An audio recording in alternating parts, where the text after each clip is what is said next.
Bonjour. Donc, je vais vous parler de la médecine personnalisée dans l'asthme. Où en est-on? En fait, je vais commencer avec le président Obama. Bon, déclaration d'intérêt. Parce que c'est le président Obama qui a en fait popularisé le terme de médecine personnalisée et plus précisément la médecine de précision. C'était à l'occasion de l'inauguration de ce grand projet, initiative de médecine de précision, où le NIH vont faire les génotypages d'1 million d'Américains. Et ils font ça pour pouvoir guérir les maladies comme le cancer et le diabète. Enfin, c'est ce que le président Obama a omis sur ce diapo. Fruit? Le diapo en anglais? Et il a omis le terme l'asthme. Parce que l'asthme, c'est une maladie, je pense, où en se servant d'un procédé de médecine de précision, on arriverait à avoir plus de médicaments et à pouvoir définir en fait la maladie de l'asthme. Donc cette médecine de précision personnalisée ou de précision, c'est une médecine qui est à la base de pouvoir comprendre les gènes et les protéines, etc., qui sont à la base de ces maladies.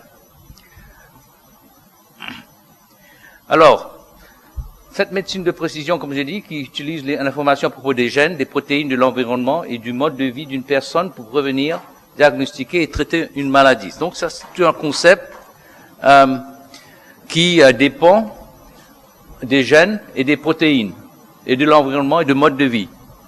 Enfin, vous allez vous dire que, comme clinicien, qu'est-ce qu'on fait dans notre clinique? En fait, on pratique la médecine personnalisée parce que on traite pas la somme des malades, des asthmatiques qui viennent nous voir, on traite Monsieur X qui a un asthme et qui a un asthme peut-être particulier qui est déterminé par les gènes, par ses gènes, ses protéines, son environnement et sa mode de vie.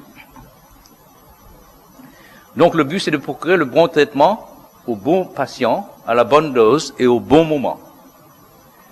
Alors ce dicton ici qu'on attribue à Hippocrate, qui dit qu'il est beaucoup plus important de savoir quelle personne a la maladie plutôt que de savoir quelle maladie a la personne. Donc on traite la personne. On traite pas la maladie à première vue. Alors en ce qui concerne la médecine personnalisée en ce moment dans l'asthme, je voudrais mettre l'emphase sur les eosinophiles, parce que les eosinophiles, je pense, c'est une méthode qu'on peut s'en servir pour définir un type d'asthme. Alors ça, c'est une étude qui en fait donne raison raison pour laquelle on doit faire un dosage des eosinophiles sanguins chez les asthmatiques. Alors ça, c'est une étude qui a été faite en soins primaires dans plus de 130 000 patients asthmatiques. Et vous voyez là qu'il y a une relation entre un taux d'eosinophiles sanguins de plus de 400 cellules par microlitre qui est en relation avec le nombre d'exacerbations sévères et des acute respiratory events, et aussi avec le contrôle de l'asthme. Donc, avec le contrôle, le moins des eosinophiles sanguins, le plus bon le contrôle de l'asthme. Alors, il y a une très bonne relation. Et je voudrais aussi vous démontrer cette étude de Leicester qui démontre que si on traite l'asthme que sur le taux sanguin des eosinophiles, non pas sanguin, mais dans le crachat, on arrive à traiter le malade bien mieux que de le traiter de façon normale, hein, de façon, par exemple, avec le guidelines de la British Thoracic Society ou bien le guidelines de GINA. Et vous voyez qu'il y a bien moins d'exacerbation si vous traitez que les eosinophiles dans les crachats, en comparaison avec une approche d'un traitement qu'on fait dans la clinique tous les jours. Donc ça, c'est une observation très importante. Et finalement, le groupe de Leicester, en fait, s'est servi des eosinophiles dans les expectorations pour définir des phénotypes cliniques. En fait, ils trouvent des phénotypes, par exemple ici, des phénotypes concordantes, dont la maladie est concordante, avec la présence des eosinophiles dans l'expectoration. Donc, plus d'eosinophiles, plus de symptômes, plus d'exacerbation, tandis qu'il y a aussi d'autres groupes où il y a une inflammation, mais très peu de symptômes, une inflammation eosinophilique, et il y a aussi, à l'autre extrême, il y a une inflammation non eosinophilique, il n'y a pas d'eosinophilie dans l'expectoration, mais il y a quand même beaucoup de symptômes. Donc là, ils mettent par exemple un groupe de obèses non eosinophiliques comme exemple de phénotype clinique. Donc, l'éosinophilie sanguine ou l'éosinophilie dans l'expectoration est une mesure d'un certain type d'asthme. Alors maintenant, je voudrais parler un petit peu de l'asthme sévère, parce que c'est dans l'asthme sévère, je pense, qu'on fait plus de travaux pour caractériser avec une médecine de précision les phénotypes d'asthme. Donc, vous savez, la définition de l'asthme sévère, comme on l'a défini en 2014, c'est une définition très pragmatique.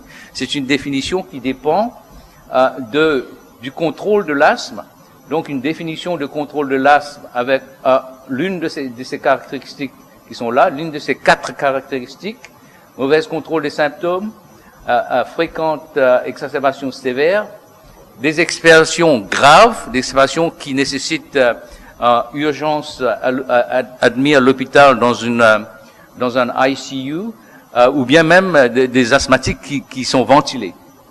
Et puis il y a une limitation des débits aériens comme une autre caractéristique.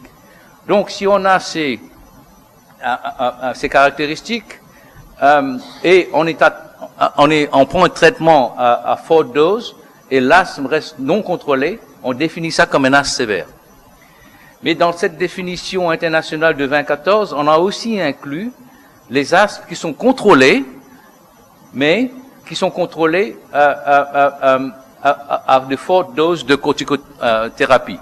Alors, la raison pour laquelle on a inclus ce groupe d'asthmatiques contrôlés, c'est que parce que à long terme, il y a des effets secondaires très importants pour les corticoïdes, particulièrement prises par voie orale. Alors, ce sont des malades qu'on retrouve step 4 et 5, et plutôt step 5, ceux qui sont orocorticodépendants, donc qu'on définit comme un asthme sévère.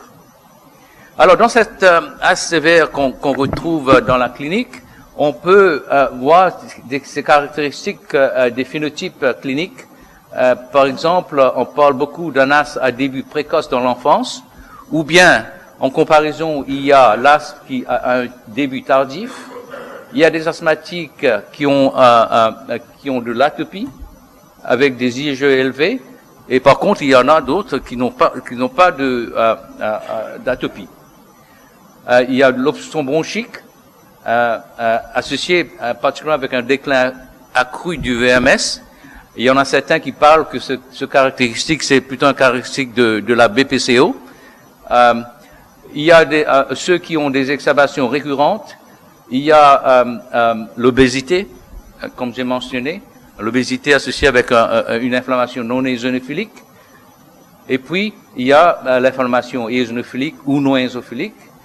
Et puis aussi, il y a la réponse aux corticoïdes, l'insensibilité aux corticoïdes qui qui est un des caractéristiques importants pharmacologiques de l'asthme sévère. Alors, dans le projet européen UBioPred, on a en fait regardé ces caractéristiques, on s'est demandé est-ce que ces caractéristiques, on peut les voir dans des clusters. Donc, on a fait une approche de clustering. Donc, clustering, c'est une approche où on met des caractéristiques qui sont similaires ensemble. C'est un peu collectionner les timbres. On met les timbres rouges ensemble et puis les timbres verts ou les timbres jaunes différemment. Ou bien les timbres de l'Inde versus les timbres de France, on les met séparément.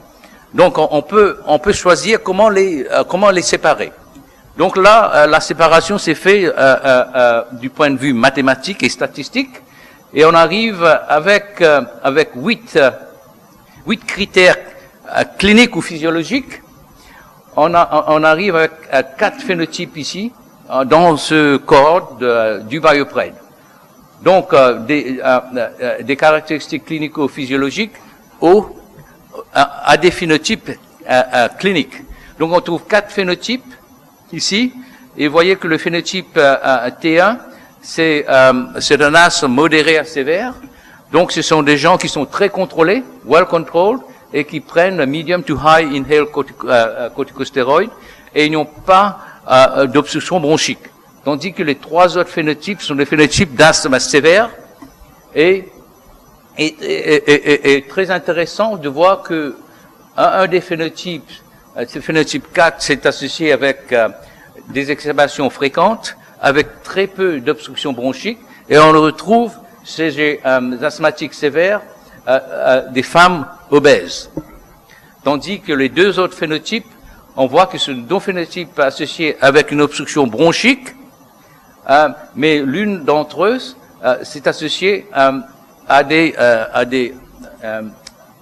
fumeurs ou des ex-fumeurs, et un asthme qui commence tard, un asthme tardif, est associé, très intéressant ici, avec une augmentation des eosinophilies sanguines. Tandis que le phénotype T3, ce sont pas des fumeurs, mais qui sont dépendants de corticothérapie oraux. Donc, on retrouve très bien ce type de phénotype que je pense que vous pouvez diagnostiquer en fait dans votre clinique d'asthme sévère. Donc, c'est un exercice très utile, mais du point de vue thérapeutique, ça n'aboutit pas à grand-chose parce que ces phénotypes ne nous disent pas quels sont les mécanismes derrière ces phénotypes. Alors, quels sont les mécanismes derrière ces phénotypes? En fait, je vous montre ici les mécanismes qu'on parle dans l'asthme, et certains de ces mécanismes, vous êtes peut-être familiers, particulièrement au centre de ce diapo, des mécanismes à base de T2 ou TH2, donc des cellules T, donc des produits des cellules T, par exemple IL4, IL5, IL13, qui font, par exemple, IL5 impliqué dans une inflammation éosinophilique, IL4 et IL13 des actions sur les cellules B pour la production des immunoglobulines IgE, et donc vous voyez que ces mécanismes de T2, en fait, on le comprend très bien puisque maintenant on a en fait des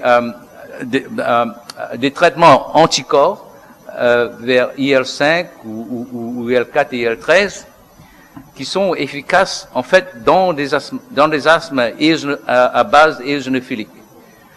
Alors il y a d'autres mécanismes qu'on comprend très mal, par exemple les mécanismes à base de l'inflammation neutrophilique qu'on retrouve chez certains malades d'asthme sévère, donc les non-T2, donc peut-être les TH1 et TH17 sont importants là, et aussi il y a d'autres mécanismes, par exemple avec le remodélage qu'on trouve dans l'asthme sévère.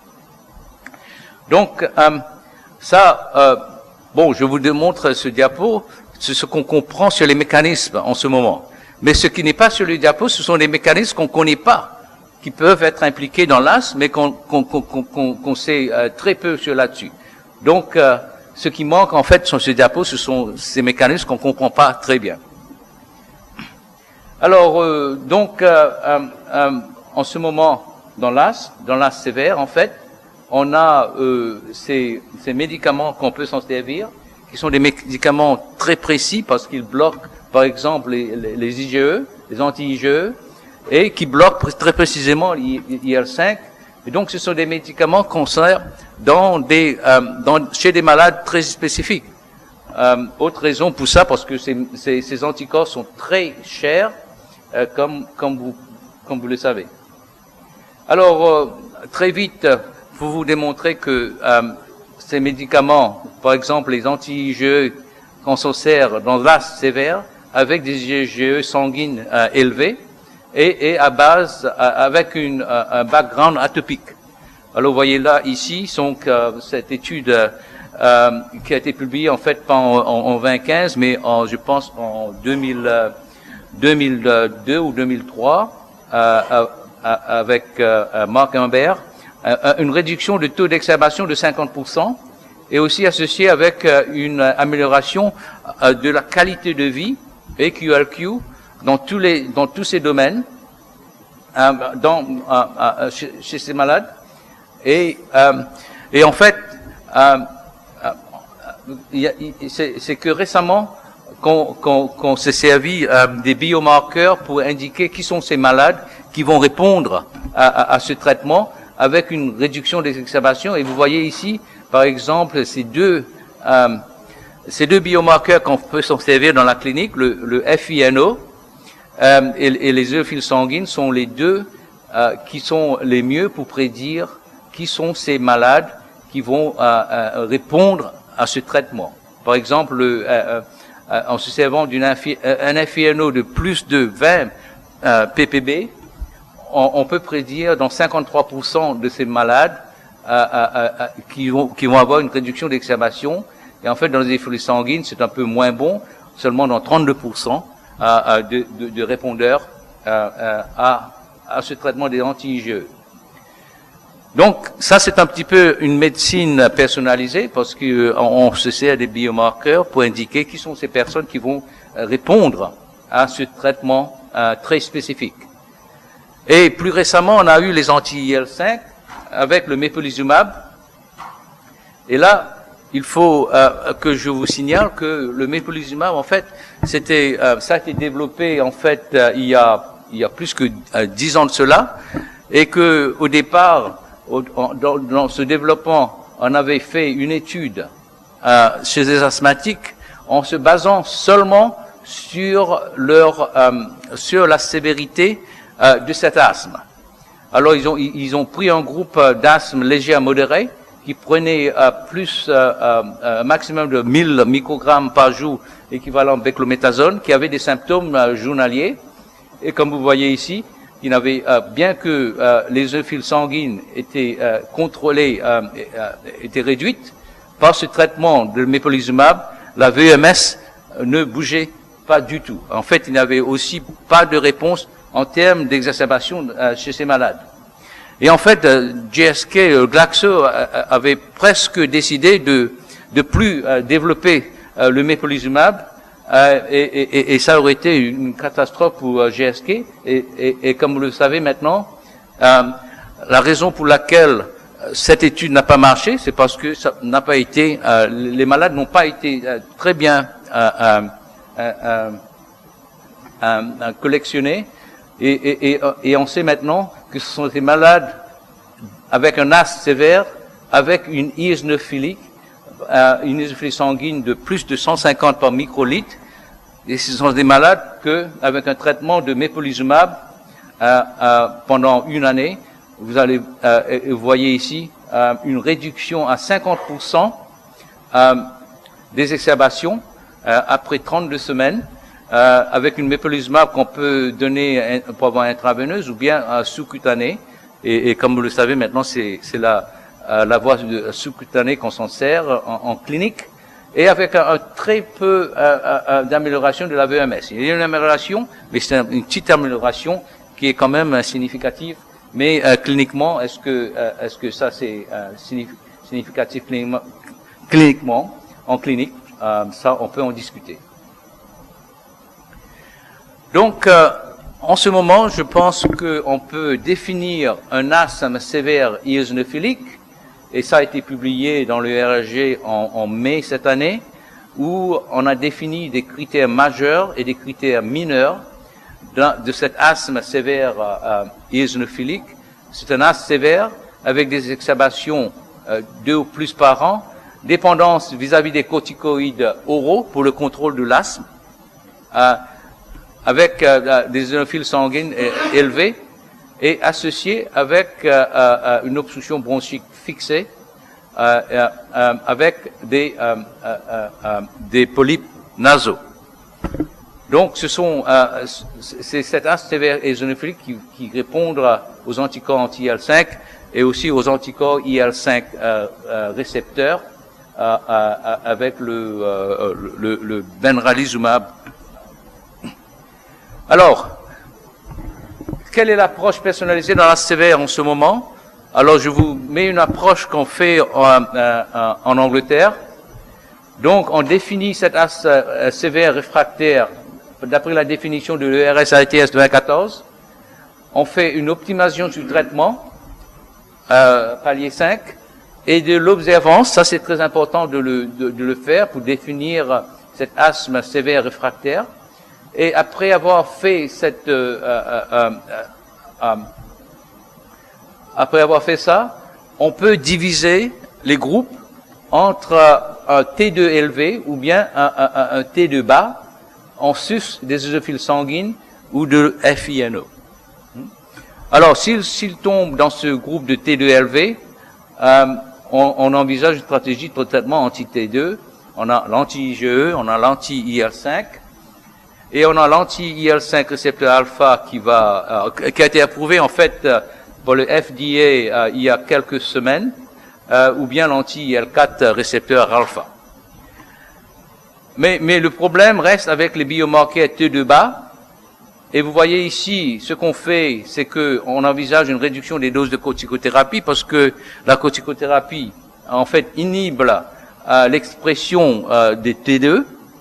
Donc, si on réduit la dose de corticothérapie et puis on retrouve qu'il y a un T2 élevé en sus d'une augmentation des eosinophiles sanguines ou augmentation de la FINO, donc ce patient, il devient T2 élevé.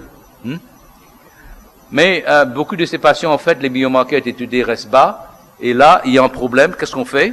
Peut-être un essai d'azithromycine, parce que l'azithromycine, il y a une étude qui a été terminée en Australie de Peter Gibson qui montre que l'azithromycine, dans des asthmes non contrôlés réduit le nombre des exacerbations, non pas seulement dans les T2 bas, mais aussi dans les T2 élevés. Alors ça, c'est intéressant. On peut en discuter plus. Peut-être il y a la thermoplastie bronchique, ou bien il y a d'autres cibles non T2 qu'on est en train de définir en ce moment.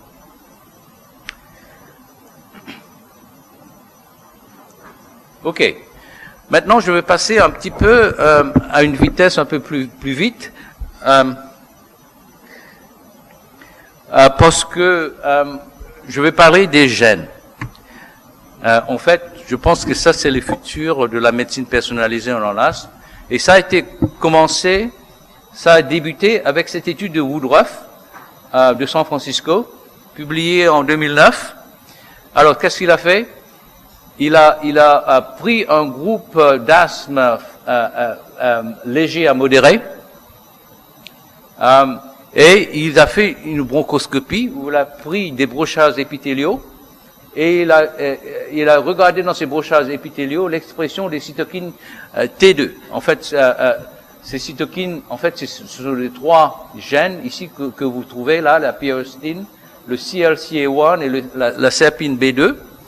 Donc, il regarde l'expression de ces 3 gènes dans les brochages épithéliaux. Alors, il n'a pas rencontré les malades encore, hein. Il n'a fait qu'une bronchoscopie. Il a regardé les bronches et regardé les gènes. Et en fait, en faisant ça, il voit que 50% de ces asthmes légers modérés ont une très forte expression de ces 3 gènes, tandis que les autres 50%, ils ont une expression très faible. Non? Il y a 2 groupes très distincts. Et en fait, les individus sains, qui sont non asthmatiques, ils tombent dans ce groupe de low expression de cluster 2. Alors après avoir fait cet exercice, il se demande, mais qui sont ces malades rouges et ces malades bleus? Donc, on les compare, et vous voyez ici les caractéristiques de cet asthme T2 fort rouge. Alors, ce sont des malades éosinophiliques, avec une IgE sérique qui sont augmentées, qui sont associées avec l'atopie, une augmentation de IL5 et IL13 dans les biopsies, une très forte hyperactivité bronchique, et ce qui est intéressant, c'est que ces malades-là répondent très bien aux corticoïdes inhalés avec une augmentation de la VEMS. Donc vous voyez qu'il y a des caractéristiques de ce phénotype de T2 fort. Alors, donc ça c'est intéressant. Donc c'est une approche, comme on dit ici, une approche supervisée. C'est-à-dire qu'on a une hypothèse, on dit que le T2 c'est très important dans l'asthme, on va le regarder dans les asthmes et on voit que il y a 50% de ces asthmatiques ont un T2 fort et que peut-être que c'est ce T2 qui est le mécanisme de cet asthme chez ces malades. Alors, je veux maintenant vous démontrer très vite une étude qu'on a fait dans l'UVA-EPRED qui a été publiée maintenant au début de cette année, où on a pris une approche non supervisée. Donc, on s'est dit, bon, on connaît rien sur l'asthme, on a tous ces gènes, on va voir comment ces gènes nous informent sur les mécanismes qui à la base de ces phénotypes d'asthme. Alors, ce qu'on a fait, on s'est servi des crachats, des cellules dans le crachat, et vous savez que dans les crachats, on peut bien distinguer des eosinophiles, on peut définir une inflammation à base éosinophilique, ou bien définir une inflammation à base des neutrophiles, et aussi on retrouve des très jolies photos de ces cellules épithéliales avec le cilia. Donc, dans l'UVA-EPRED, vous voyez que les asthmes sévères, les asthmes sévères non fumeurs, en comparaison avec ceux qui ont un asthme faible ou modéré, vous voyez qu'il y a plus d'éosinophilie, plus de 1,5% d'éosinophiles dans les crachats, et aussi il y en a plus de cette inflammation granulocytaire mixte de neutrophiles et d'éosinophiles. 2% ici versus 12%. Et il y a bien moins d'inflammation qu'on dit normale, post-granulocytique, 23% ici versus 44%, chez ceux qui sont un asthme modéré. Alors, qu'est-ce qu'on a fait du point de vue de phénotypage moléculaire? Donc, ici, c'est la première fois que vous voyez ça, c'est très compliqué, mais tout simplement, ce qu'on a fait, c'est qu'on a fait un clustering sur des gènes exprimés différemment dans l'asthme éosinophilique versus l'asthme non éosinophilique dans l'expectoration. On a une différence d'environ 500 gènes qu'on fait un clustering. Et vous voyez là, donc le clustering, c'est que vous mettez les gènes qui sont un peu identiques ensemble, et ceux qui ne sont pas identiques séparément, et on arrive avec 3 groupes qu'on appelle des phénotypes moléculaires, et je vais vous démontrer très vite quels sont ces 3 types de phénotypes moléculaires. Alors, ce qu'on a fait, on a une définition de l'asthme sévère à la base de symptômes des exacerbations de la VEMS, qui nous aide dans la clinique à définir certains phénotypes cliniques. Et maintenant, en regardant que les gènes, au départ, on arrive à 3 types moléculaires. Et ces types moléculaires, on les définit ici du point de vue clinique et inflammatoire. et on voit que il y a un cluster transcriptomique qu'on appelle, ou un phénotype moléculaire TAC1, qui est très eosinophilique. C'est un asthme très sévère, c'est un asthme avec des eosinophiles élevés, avec des polypes nasaux, qui sont sous forte dose de corticoïdes oraux. Donc, vous pouvez dire que ça, c'est un phénotype eosinophilique d'asthme sévère. Mais tandis, ce qui est très nouveau ici, il y a deux phénotypes de T2, de basse de T2, donc T2 low. Alors, TAC2 et TAC3. Le TAC2, c'est à base de neutrophilique, et il y a une obstruction bronchique modérée. Il y a plus d'eczéma dans ce groupe, et on pense que c'est peut-être à la base d'une infection bactérienne ou des bactéries, interaction avec des bactéries avec les cellules épithéliales ou les macrophages ces asthmatiques. Parce qu'il y a une activation de l'inflammasome dans ces malades. Tandis que l'autre, il y a très peu d'inflammation, mais c'est associé avec un stress oxydatif qui, au départ, des mitochondries, et puis c'est associé avec des événements de vieillissement, et cliniquement, il y a moins d'exacerbation, moins d'obstruction bronchique, donc c'est un groupe d'asthme sévères qui sont pas aussi sévères que dans le TAC1 et TAC2. Donc, on retrouve ces trois phénotypes.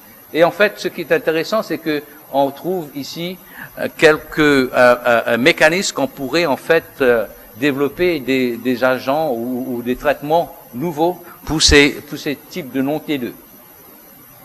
Alors, je reviens maintenant à cette étude de Woodruff qui a démontré que avec le T2 fort qui répond très bien à la VMS, au corticoïdes inhalés avec une augmentation de la VMS, tandis que le TD faible, en fait, il n'y a pas d'augmentation de la VMS. Et ce qui nous indique, c'est que quand on commence le traitement des malades d'asthme, des malades avec la corticothérapie inhalée, on prévoit que 50% de ces malades vont pas répondre, en fait. Et si vous augmentez la dose de corticoïdes inhalés, vous allez voir un pourcentage qui va répondre, mais il reste quand même un pourcentage qui ne va pas répondre aux corticoïdes inhalés.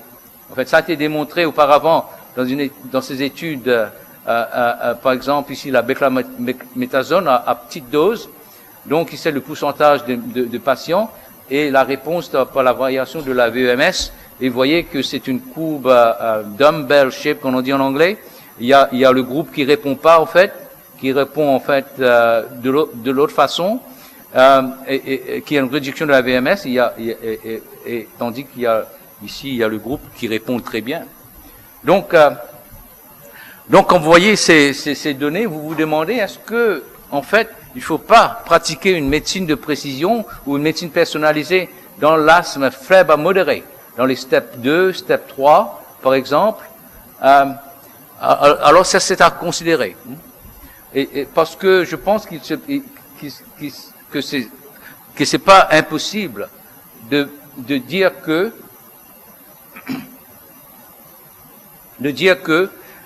ces malades qui répondent pas aux corticoïdes inhalés, peut-être que ce sont ces malades qui deviennent en fait un asthme sévère, parce que ce qu'on fait avec le GINA, c'est que si le malade ne répond pas au traitement au step 2, on augmente le traitement jusqu'à step 3. Si ça marche pas au step 3, on va au step 4, etc.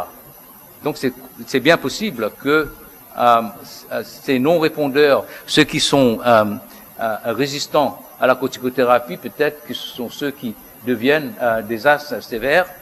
Et là, au step 5, en fait, on fait une médecine personnalisée parce qu'on choisit les malades qui vont pouvoir répondre à ces agents anti-IgE et anti-IL5 pour les T2 forts. Alors, je vais terminer ici parce qu'en fait, j'avais discuté avec Ellen Redel à Sydney au sujet de comment personnaliser en fait le traitement dans le GINA. En fait, elle m'a dit que dans GINA, en fait, vous pouvez avoir ce diapo où il y a des points où on peut personnaliser ce traitement dépendant de ces paliers. Et en fait, je vous démontre ce diapo. Donc, par exemple, ici, on a un choix des preferred choice, controller choice.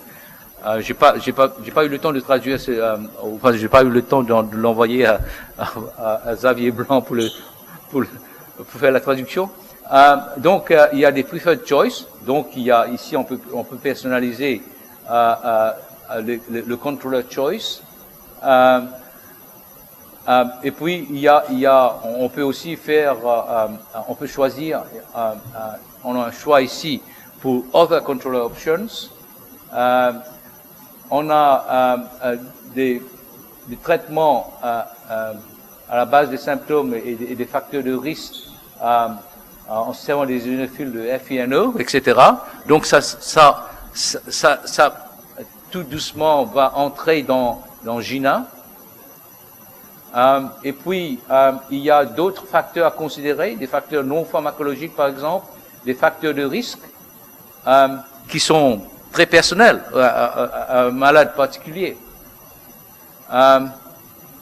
Et puis, il faut faire un assessment of response dans chaque individu, parce que la réponse à ces médicaments peut être très variée de malade en malade.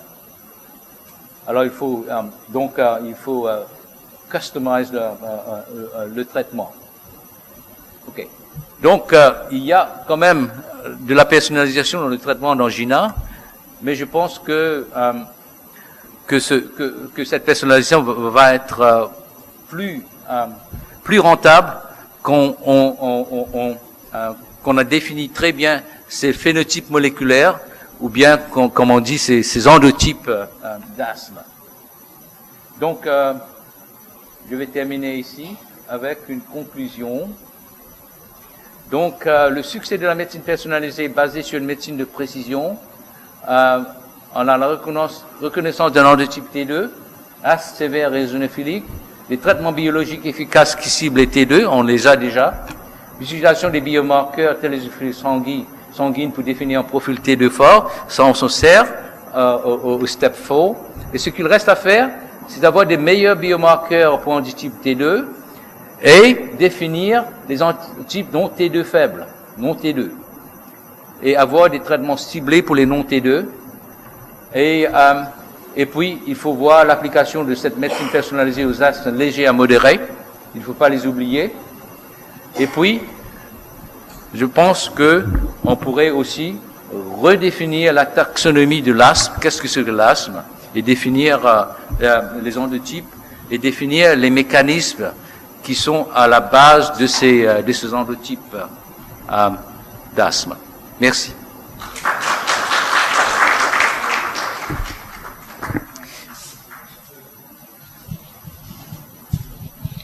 Merci beaucoup, Fan, pour cet exposé très clair. C'est toujours un vrai plaisir de t'écouter. Est-ce qu'il y a des questions pour Fan concernant la médecine personnalisée? Oui. Fan, in those patients that you consider steroid-insensitive asthma, in how many patients have you successfully withdrawn inhaled corticosteroids without symptomatic worsening? Or are you able to do that? I see. So in terms of the reduction of steroids, to see whether they withdraw steroids completely if they're truly steroid insensitive. Donc, est-ce que c'est possible de réduire la corticothérapie dans les asthmes sévères, en fait? Enfin, ça dépend. Enfin, il y a une telle variation. Bon, but you know, in some patients you can do it, in other patients you can't do it. I mean, the very severe ones is very difficult. Very often you just reduce the dose of steroids by 1 milligram and they feel unwell. But I think, of course, there's a lot of there might be some psychological effects and so on that we need to look at, and I think that's where, if we do have a biomarker that we can use, I mean, perhaps we should use FeNO more look at and not depend on symptoms. Donc, on a des malades où il est très difficile de réduire la corticothérapie orale particulièrement.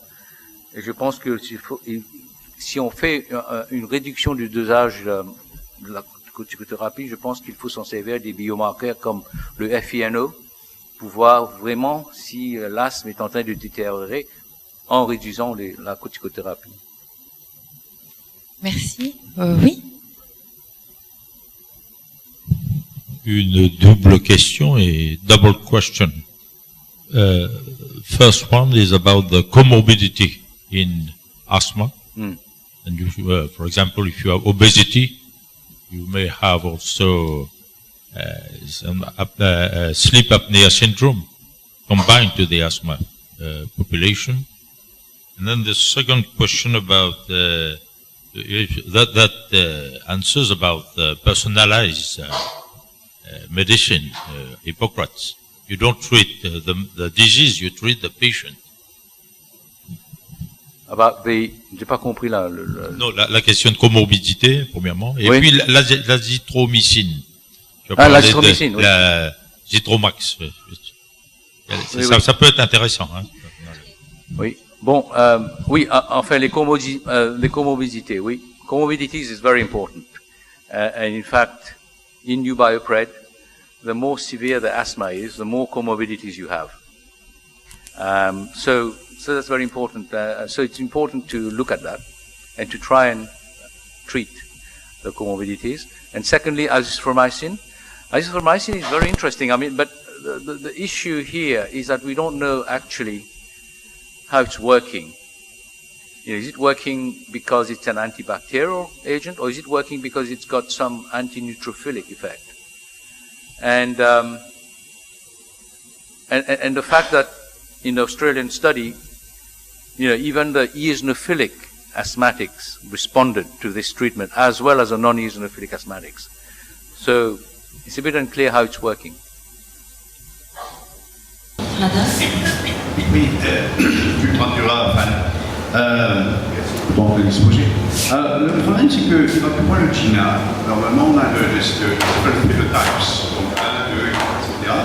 Alors, si maintenant, dans le traitement des enfants, qui vont devenir des asthmes, qui resteront les asthmes légers contrôlés ou des asthmes graves, est-ce que ce serait peut-être intéressant de s'occuper aussi de ces enfants, de définir ces enfants, parce qu'après, une fois qu'on les définit aussi, on pourra peut-être donner un traitement beaucoup plus efficace que d'attendre effectivement de mettre un traitement assez léger et puis attendre que l'asthme sévère. Cette application, est-ce que ce ne sera pas intéressant aussi également? Oui, je suis d'accord. Can you translate this? My question. In English. In English? No, just what I asked you. So in English, your question is about, you know, studying children with asthma. I think it is important, and there's a lot of work going on in pediatric asthma and seeing which group of those asthmatics become severe asthma. And in fact, there is already some information on this. But again, I would say that, you know, the way in which you approach this is to apply this precision medicine. So we need to look at the genes, the proteins. It's fine to look at symptoms and measure lung function, measure some eosinophil count, but we need to understand the mechanisms. And the only way to understand mechanisms is to look at the genes, the proteins, the metabolic factors, and so on, because this is what is causing the disease. I don't know, is Professor Salvi, you wanted to ask some? Oui. Yeah. Thank you, Prof.